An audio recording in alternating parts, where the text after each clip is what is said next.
بسم الله الرحمن الرحيم الحمد لله رب العالمين الحمد لله الذي هدانا لهذا وما كنا لنهتدي لولا أن هدانا الله أشهد أن لا إله إلا الله وحده لا شريك له وأشهد أن محمدا عبده ورسوله اللهم صل على محمد وعلى آل محمد كما صليت على إبراهيم وعلى آل إبراهيم إنك حميد مجيد اللهم بارك على محمد وعلى آل محمد كما باركت على إبراهيم وعلى آل إبراهيم إنك حميد مجيد ورضى اللهم عن الخلفاء الراشدين والصحابة أجمعين ومن تبعهم بإحسان إلى يوم الدين ما بعد السلام عليكم ورحمة الله وبركاته.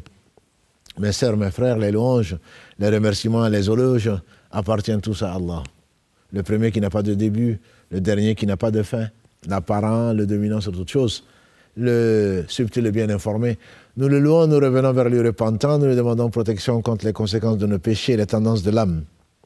Celui qui a Allah guide, nul ne saurait l'égarer.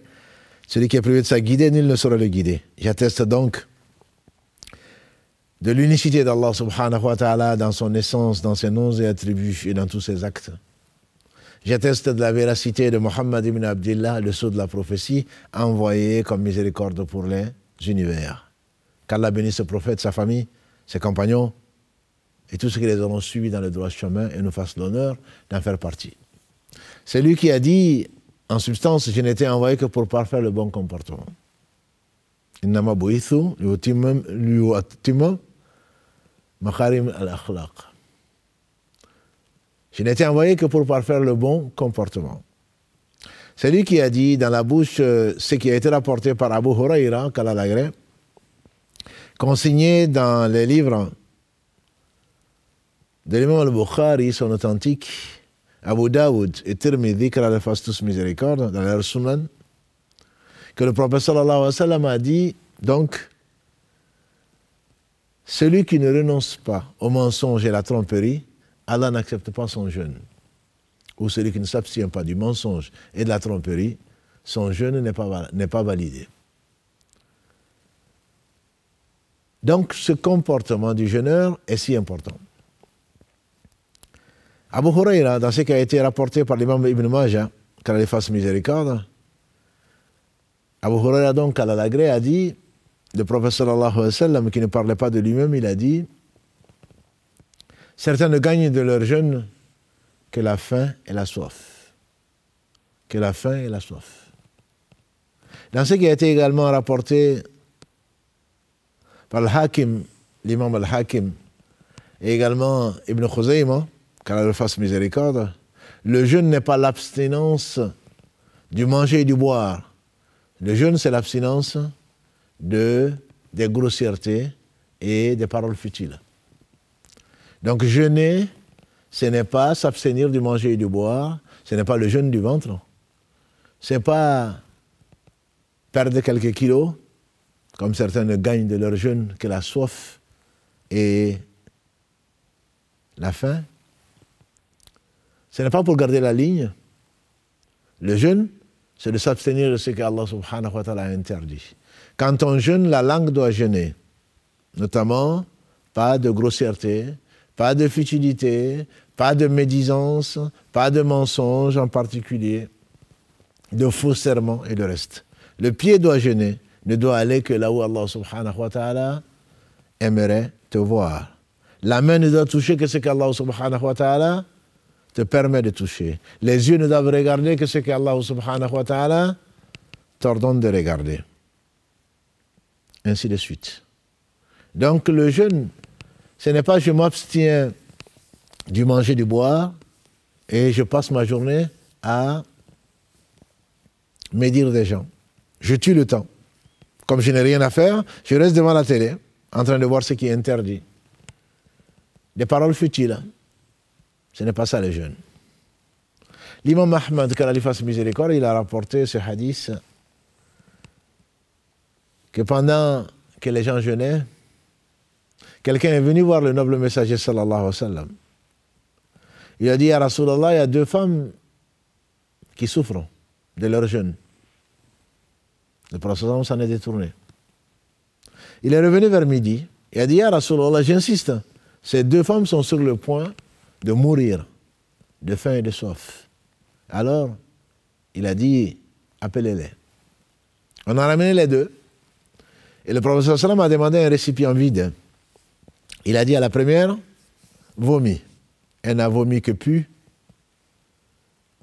viande et ce qu'on peut imaginer, jusqu'à remplir la moitié du récipient.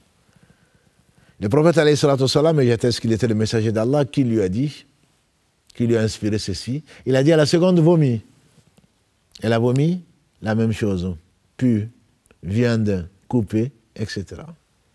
Et il a conclu, ces deux femmes se sont abstenues de ce qu'Allah leur a permis, c'est-à-dire le manger, le boire, et se sont affairées à manger la chair de leur sœur, comme il a dit alayhi salatu wassalam.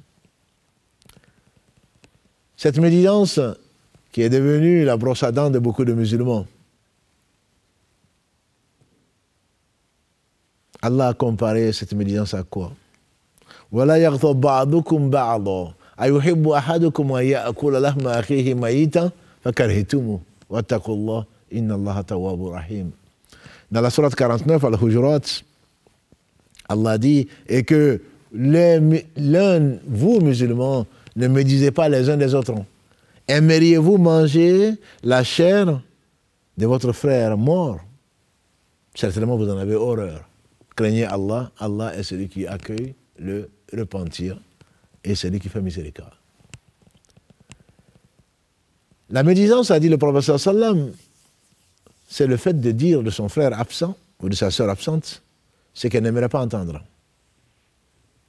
Ils ont dit, mais si ce que je dis de ma sœur ou de mon frère est vrai, il dit, mais justement, si ce que tu dis de ton frère en son absence, qui n'aime pas entendre, est vrai, c'est ça la médisance. Parce que ce que tu dis, si ce que tu dis est faux, ce n'est qu'une calomnie, une vilaine calomnie.